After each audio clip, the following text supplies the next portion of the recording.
Après le Mali, le Burkina Faso, le Niger est devenu le troisième pays du Sahel à connaître un coup d'État depuis 2020.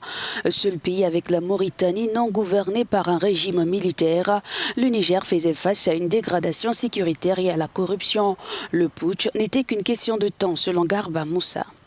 Depuis le mois de février, il y a des prémices en fait de coup d'État. En fait, comme vous l'avez constaté, nous sommes sur les réseaux sociaux. Il y a des prémices de coup d'État, mais on ne sait pas d'où vient en fait, d'où le coup d'État viendra. Mais aujourd'hui, on a constaté que c'est à l'intérieur en fait de la garde présidentielle où il y a eu en fait des éléments mutins en fait qui ont arrêté le président, ce qui fait en sorte que les autres unités des forces comme la garde en fait nationale, les forces spéciales, ça sous-entend que c'est ce qu'ils attendent en fait pour pouvoir prendre le pouvoir.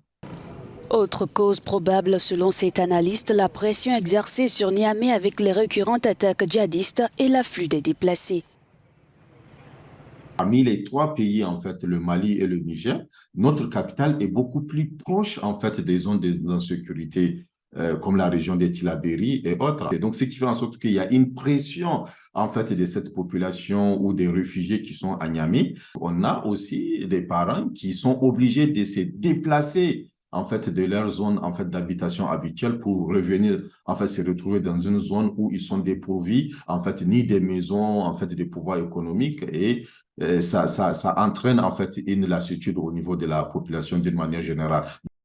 Avec la résurgence de ces coups de force dans la région du Sahel, plusieurs voix s'inquiètent d'un recul démocratique. Mais pour cet analyste, la corruption et la malgouvernance sont les premiers mots de plusieurs démocraties qui impactent la jeunesse et les zones rurales. D'une part, il y a cette jeunesse en fait qui est dépourvue de l'emploi, de l'espoir. D'autre part, il y a aussi en fait cette zone rurale en fait nigérienne qui est en fait aujourd'hui obligée d'aller en fait mendier dans la sous-région. Donc, je pense que d'une manière globale, il y a tout simplement une sorte d'élite qui s'est accaparée du pouvoir économique et sans pour autant penser à une redistribution en fait de revenus. Donc, à mon avis, en fait, en effet, tout changement arrivé à un moment donné va donner de l'espoir.